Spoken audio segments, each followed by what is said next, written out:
2 minutes pour comprendre, aujourd'hui, médicaments et ramadan. Alors, je suis avec Béatrice Cléraz. Vous êtes coprésidente de la SFSPO, c'est la Société savante des pharmaciens d'officine. Quand on a des pathologies et éventuellement des pathologies lourdes et qu'on prend des médicaments, bien sûr, ça peut poser des problèmes en période de ramadan, notamment, par exemple, quand on vous dit faut prendre les médicaments pendant les repas. Ramadan, on mange le Ouais, soir, alors comment on fait? c'est vrai que cette période-là est Oui. toujours un petit peu compliquée pour les patients qui ont des traitements un peu lourds et des pathologies chroniques, parce qu'effectivement, quand la recommandation de la prise du médicament, c'est pendant le repas, c'est qu'il y a une bonne raison.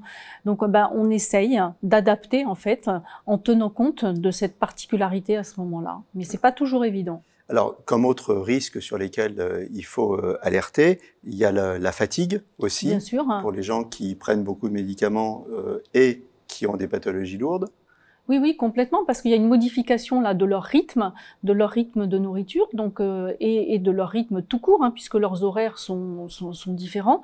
Donc médicaments plus changement de rythme, puis changement d'administration du moment d'administration des médicaments, ça peut avoir des conséquences effectivement sur la Il y a fatigue. aussi le problème de la déshydratation. Oui, bah oui, parce qu'il faut pas oublier qu'ils n'ont pas le droit de boire et que dans certaines pathologies, il faut au contraire bien s'hydrater pour pouvoir éliminer les médicaments qui sont éliminés par le rein et le fait de ne pas boire pendant la journée, ça peut effectivement aussi poser Donc, problème. tout le problème pour les musulmans pratiquants, c'est de concilier la bonne pratique de la religion et puis malgré tout ne pas mettre sa santé en danger. Exactement. Donc, ce qu'on peut leur dire, notamment peut-être aux diabétiques, ce qu'on peut leur dire, c'est de faire un bilan avec leur médecin avant le ramadan.